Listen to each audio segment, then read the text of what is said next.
Hi, welcome to Pragmastery. Today we are going to talk about all of the Goodreads Choice Awards nominees that I read this year to see if it's or not. As many of you know, Goodreads every single year for the last, decade or so has done a Goodreads Choice Awards where their most popular books are voted on for a winner in each genre, and I personally am not one of those people who believes in it. I don't think that it is fair. I don't think that it is well designed, and I'm just overall not sold on these books actually being any good. I've read lots of these nominees in the past. I've been disappointed many times.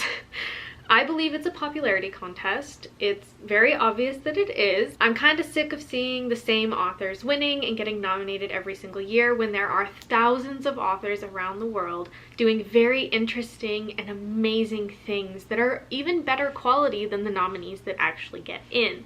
So yes, this is a dig at Goodreads, and I did pick up a lot of these nominees thinking that I would like them. I went through the Goodreads Choice Awards open round nominees and selected the ones that piqued my interest, that I already owned, or that I could easily get from my library and I was interested in. So the books for this video are ones that I actually was interested in and not ones I thought I would hate.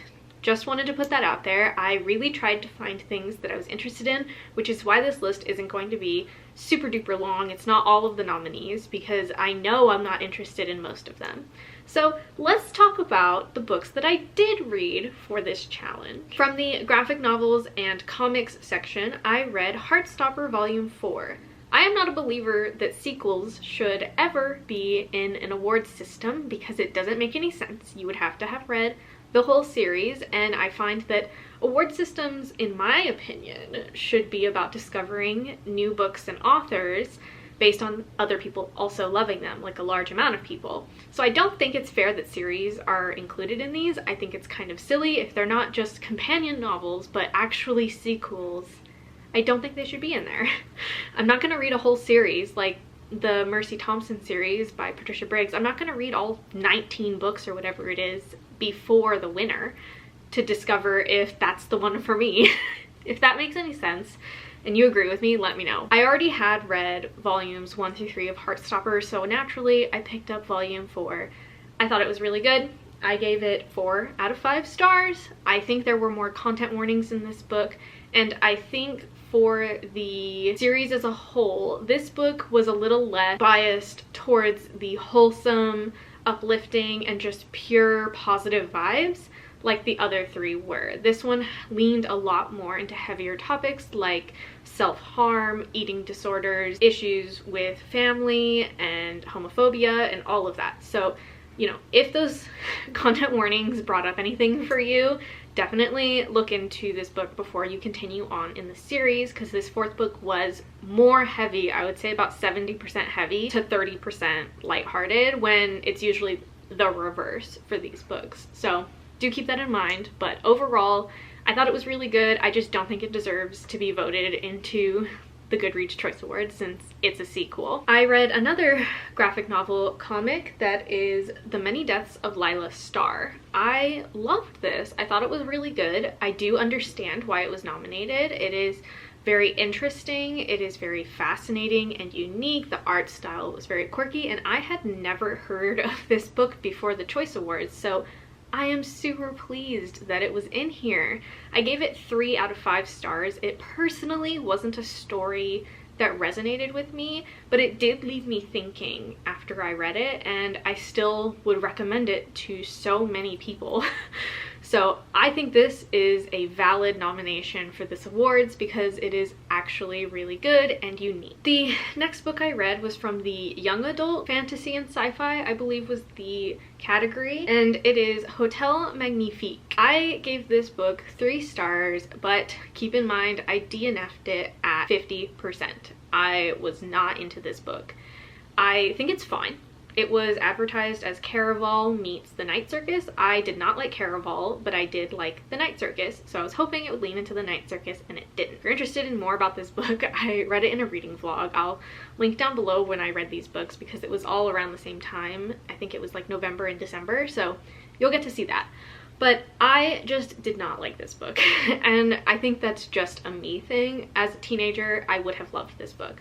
So keep that in mind. I gave it 3 stars. I did, you know, have some grace for it because I knew it wasn't for me. I'm not the age range and it just didn't connect with me, and it's not my kind of book. It was written very well. I think the language was really good.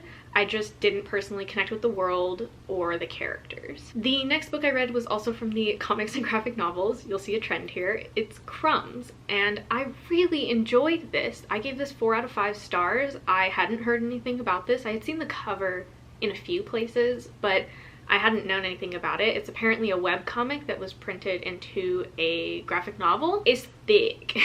It's a very thick book, but it was really good. I really enjoyed it. I thought the world was so unique, so fascinating, and the story was cliche and not super unique. You knew what was gonna happen in the plot. Like, it's that kind of story, but the world and the characters were interesting enough that I thought it was fascinating. I also really enjoyed that this book showed a lot of young relationships and kind of navigating those, and it's almost like it worked as a guide for navigating them, pointing out the flaws in the relationships and how to fix them and how to grow out of them, and kind of just showed a lot of how life is when you're young. I really enjoyed this and I would highly recommend it. The last book that I read for this challenge is Witchlings by Claribel A. Ortega. I even went out and bought this book, is how much I liked it. I gave this 5 stars. I was only a few chapters into this book before I went and purchased it at the store so that I could physically read it and highlight, because I loved this. 5 out of 5 stars. This was amazing. This deserves to be in the Choice Awards, in my opinion. Absolutely stunning. A coven of young witches in a town, in a world that's witchy, and everything's quirky, everything's witchy. There's very strong themes of friendship, family, bullying, coming together as a community, and finding yourself and coming of age. Loved that. I love the plot line with characters who don't like each other having to work together. I think in this book it was done super duper well. The only content warning I will give is that this talks a lot about child abuse. There is a character in this book that is close to the main character who is being abused by her father, and it's not on page, but it is kind of heart racing and kind of sickening to read, so do keep that in mind if you are sensitive to that. Additionally, there is a huge discussion around inequality in this book, which I adored. I cannot recommend this enough. If you take anything away from 2022 Goodreads nominations, it's this. Please read this. This was so good and underrated. I am going to reread this and enjoy every second of it. Highly recommend. So those are the 5 books that I had not read before the nominees and the open round were announced, and that I did read for this challenge. If I could go back and re-vote, I would obviously vote for Witchlings in the children's category, since I hadn't read anything from that one. For the comics and whatnot, I don't know what I would vote for anymore, but it doesn't matter because the winners are already announced. But would not have been Heartstopper, even though it was really good. So yeah, that's my hot take on the Goodreads Choice Awards. I hope that you learned something from this video. I hope you maybe found a book that you're maybe a little interested in. I know that I am super happy with this reading experience, and I want to know what you voted for. What was your top books of 2022? Extra points to those who don't pick something mainstream. Pick something that you actually just loved and maybe not everyone discovered in 2022. Thank you so very much for watching, and I'll see you in the next one.